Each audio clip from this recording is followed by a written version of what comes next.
ونسلم على رسوله الكريم أما بعد فأعوذ بالله من الشيطان الرجيم بسم الله الرحمن الرحيم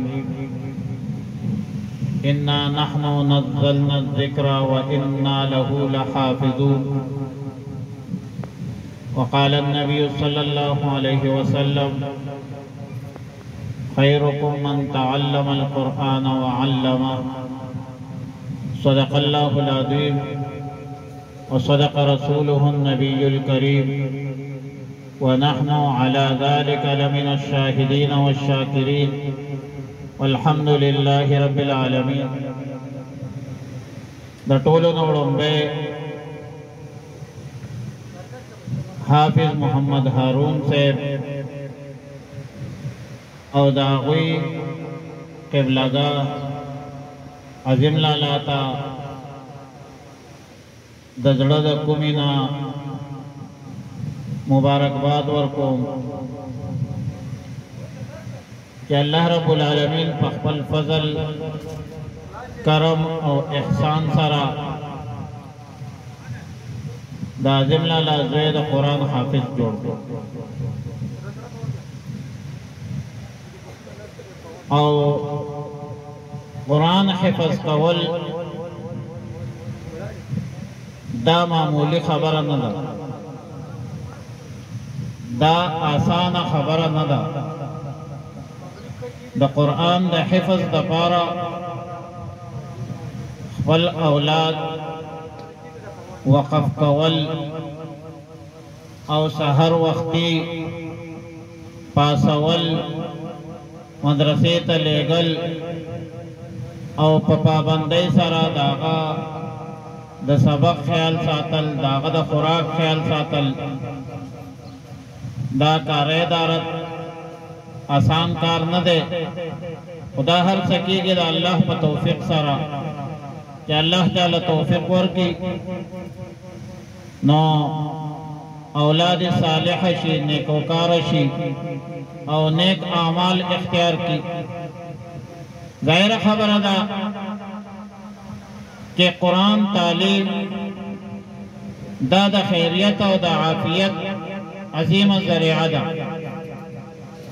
دا ټول امت په خیریت سره ده او دا ټول امت خیر ده. دی امت تا خیر الامه ویل شوی ده. قرآن کریم کې الله تعالی فرمایي کنتم خیر امت اخرجت للناس تأمرون بالمعروف وتنهون عن المنکر. اللہ تعالی فرمائی کہ تاسو یو بہترین امت ہے او پدی امت کے بیاد ټولنا بہترین اغا خیر القرون دی، اغا دا رسول اللہ مبارک صلی اللہ علیہ وسلم دور دے، اغا دا صحابہ کرام دور دے، اغا دا تابعین دور دے او هغه د تبع تابعین دور دی. خیر القرون قرنی ثم الذین یلونهم ثم الذین یلونهم. نو خیر القرون ته دغه د صحابو دور او تابعین او د تبع تابعین دور دغه خیر القرون. بیا شروع کیږي شر القرون، د فتنو دور او د فتنو په دې دور کې بهتر هغه دی خیرکم من تعلم القرآن وعلمه، چې قرآن خپل هم زده کوي او قرآن نور ته هم ښایي، د قرآن سره وابسته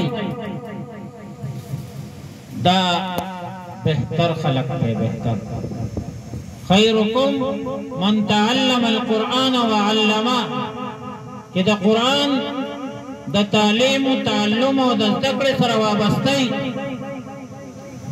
دا بهتر خلق دی. او رسول الله مبارک صلی الله علیه وسلم فرمای ان رجالا یاتونکم من الارض یتفقهون فی الدین. ای طالبانو خیال ساتئ، رسول الله صلی الله علیه وسلم فرمای چې تاسو لبا د روی زمین نه داسې خلق راشي یتفقهون فی الدین چې علم بزده کوي. فإذا أتوكم فاستوصوا بهم خيرا، چې کله دوی راشي تاسو سره خصلوک کوئ، ادب کوئ، احترام کوئ، خدمت کوئ، ځکه چې دا رسول الله صلی الله علیه وسلم میلمانه دي. دا د قرآن کریم طالبان دي، د رسول الله صلی الله علیه وسلم د احادیثو طالبان دي. دوی قرآن یادوي، دوی حدیث وایي، دوی فقه وایي. کن فی الدنیا کن طالبا او کن طالبا، یا طالب جوړ شه یا استاد جوړ شه او که یا د دوی خادم جوړ شه. ولا تكن رابعا فتهلك، څلورم مه جوړېږه هلاک بشې. د طالب سره دشمني مه کوه، د ملا سره دشمني مه کوه، عداوت مه کوه، حسد مه کوه. دوی د قرآن سره وابسته دي، دوی د حدیث سره وابسته دي. دا بهتر دی په دې فتنو په زمانه کې دغه علما طلبا دا بهتر خلق دی، دا الله په نسبت بهتر خلق دی، دا الله نه یریږي. انما یخشى الله من عباده العلماء. علما په صفت مو آیا، خدای پاک کوئی زمانه دا خدای په مخلوق کې خو صرف علما یریږي. انما یخشى الله من عباده العلماء. طلبات علما دا د دین میلمانه دي، دا قرآن او سنت زده کوي، دا امت ته خیر ورکوي.